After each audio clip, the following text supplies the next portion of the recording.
mis hermanos, que Dios los bendiga. Bienvenidos a un capítulo más de Buscando la Verdad.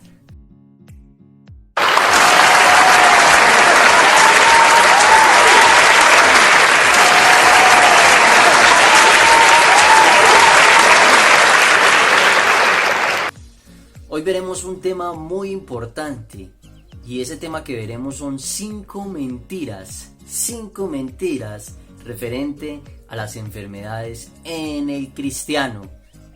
Así que espero disfruten este video, espero aprendan de este video y que Dios les bendiga. Mentira número 1: por sus llagas fuimos curados. Muchos predicadores hoy en día hablan de que por sus llagas nosotros fuimos curados y reclaman esta bendición en medio de oraciones y le dicen a los creyentes que deben reclamar este tipo de promesa o bendición. ¿Eres tonto o algo así? Mamá dice que tonto es el que hace tonterías. Hoy veremos en realidad a qué se refiere este texto cuando dice que fuimos curados por sus llagas. Así que quiero que vayamos a Isaías 53, 4 y 5. Ciertamente llevó él nuestras enfermedades y sufrió nuestros dolores, y nosotros le tuvimos por azotado, por herido de Dios y abatido. Mas el herido fue por nuestras rebeliones, molido por nuestros pecados. El castigo de nuestra paz fue sobre él, y por sus llagas fuimos nosotros curados. En realidad estamos viendo como si el texto nos dijera de que en realidad sí somos sanos de enfermedades, pero cuando nosotros leemos el contexto encontramos que está hablando del pecado. Además, Pedro menciona este mismo texto en el cual habla acerca del pecado. Primera de Pedro 2:24, quien llevó él mismo nuestros pecados en su cuerpo sobre el madero para que nosotros, estando muertos a los pecados, vivamos a la justicia, y por cuya herida fuisteis sanados. ¿De qué fuimos sanados? El mismo texto nos está diciendo de que estábamos muertos en pecados y que por su llaga fuimos sanados, es decir, por su herida fuimos sanados. Allí es donde nos damos cuenta de que la sanación es por causa del pecado, de la mayor enfermedad que padece la humanidad, y esa es el pecado.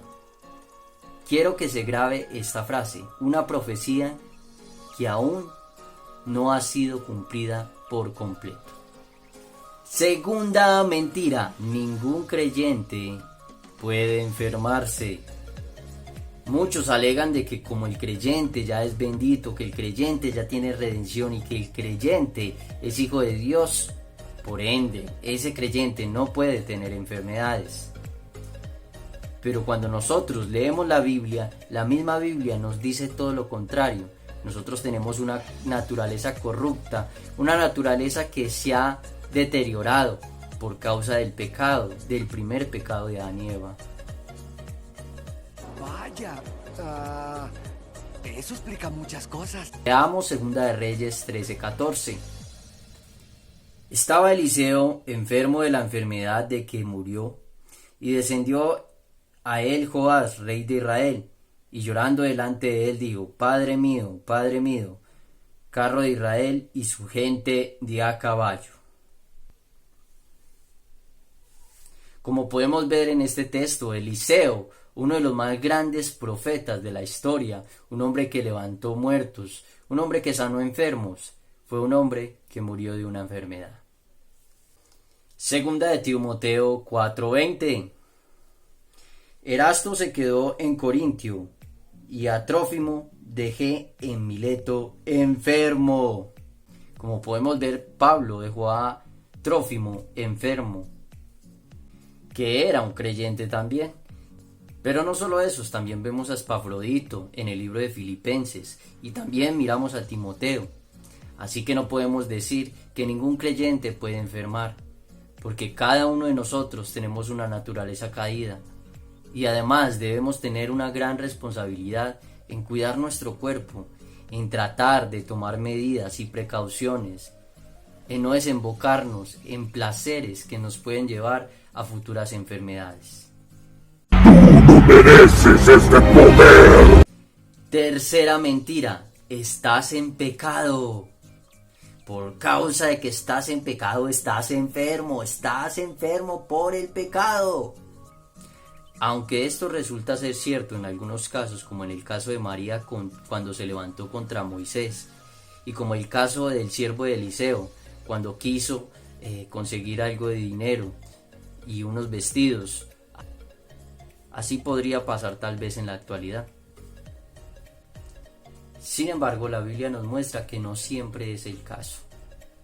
En muchas ocasiones, este tipo de enfermedades viene para la gloria de Dios. Juan 9:2. Y le preguntaron sus discípulos diciendo: Rabí, ¿quién pecó, este o sus padres, para que haya nacido ciego? Respondió Jesús: no es que pecó este ni sus padres, sino para que las obras de Dios se manifiesten en él. El mismo texto nos está diciendo de que muchas de esas enfermedades que vienen sobre un creyente no son por castigo del pecado, sino que muchas de esas enfermedades vienen para la gloria de Dios, para Dios glorificarse en medio de esa circunstancia, para Dios exaltar su nombre en medio de esa circunstancia. Cuarta mentira, es porque no has tenido fe. Algunos predicadores y algunos maestros enseñan de que una persona no es sana porque no ha pedido con fe, porque no tiene suficiente fe. ¿Te digo la verdad o seguimos siendo amigos? Lo interesante es que cuando nosotros vamos a las Escrituras, vamos a encontrar de que la fe es algo que viene de Dios y es algo que Dios mismo da, es un don de Dios. Así que no podemos echar la culpa a nuestra poca fe para decir que Dios no nos ha querido sanar. Pues si Dios quisiera sanarte, Él mismo te daría la fe para ser sano. Efesios 2:8. Porque por gracia sois salvos por medio de la fe, y esto no de vosotros, pues es don de Dios. Como podemos ver, la misma escritura nos está diciendo de que es un don de Dios y que esto no viene de nosotros. La fe es un don de Dios. Aunque muchos podrían decir, acá está hablando de la salvación, de una fe que salva, no está hablando de una fe que sana. Pero podríamos ir a 1 Corintios 12:9. A otro fe por el mismo Espíritu, y a otro dones de sanidad por el mismo Espíritu. Cuando Pablo está dando un listado acerca de los dones, entre ellos menciona el don de la fe. Y este es un don de fe especial, según el texto. Así que estaríamos hablando de que si fuera esta la fe que sana, la fe que hace milagros, también es una fe que viene de Dios mismo. Número 5. No has decretado con autoridad. Ahora los maestros enseñan de que si una persona no ha sido sana o no ha obtenido un milagro por el cual ha estado esperando o orando, es porque no ha decretado, no ha declarado con la autoridad de vida. Como si ya lo tuviera en su mano, como si ya lo tuviera allí, tangible, viéndolo, disfrutándolo. Tengo un poco de experiencia en ese terreno. Claro, si consideras el fracaso como experiencia. Considero que la experiencia es experiencia. Primera de Timoteo 5:23. Ya no bebas agua, sino usa de un poco de vino por causa de tu estómago y de tus frecuentes enfermedades. Aquí podemos ver uno de los casos donde Timoteo ha tenido constantes enfermedades y dolores de estómago, pero Pablo le dice que tome un poco de vino, ya sea para que se le calme el dolor. Era una medicina en la época. Pero ¿por qué en ningún momento Pablo le dice decrete? ¿Por qué en ningún momento Pablo le dice declare con fe? ¿Por qué en ningún momento Pablo le dice que es por su poca fe? En ningún momento. Además, en ninguno de los casos donde vemos que creyentes se enfermaron, vemos que alguno le aconsejara decretar. Así que es algo que está completamente inventado por la sociedad e inventado por la comunidad cristiana de la actualidad. ¡No puede ser!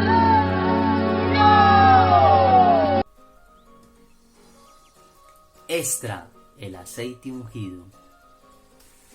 Santiago 5:14. ¿Está alguno enfermo entre vosotros?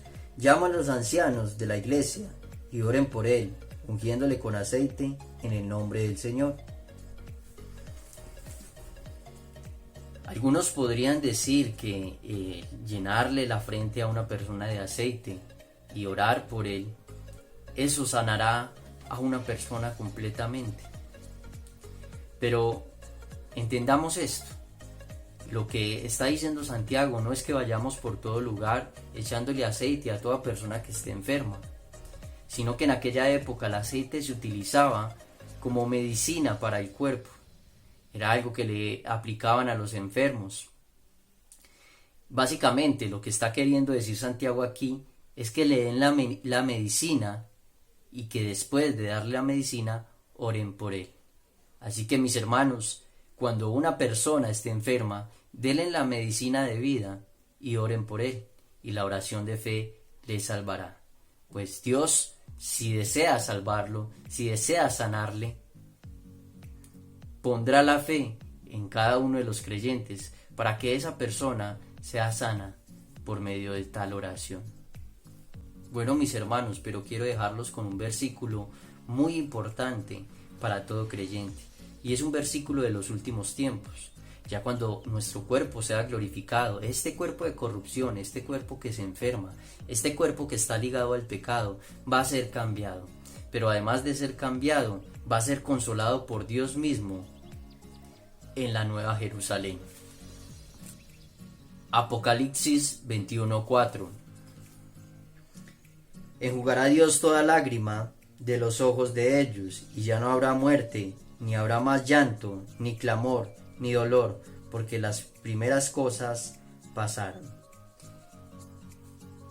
Cuando estemos con el Señor, no habrá tristeza, no habrá más llanto, no habrá ningún tipo de dolencia, porque ya nuestro Señor será nuestro sanador, ya nuestro Señor será quien nos cuide y nos dará un cuerpo más resistente, un cuerpo glorificado. Esta es la parte de la profecía que hacía falta por cumplirse y que todavía no se ha cumplido, pues ya fuimos perdonados de nuestros pecados, pero en aquel día seremos sanados de toda enfermedad por causa de su llaga. Muchas gracias, mis hermanos, que Dios los bendiga y nos veremos en un capítulo más de Buscando la Verdad.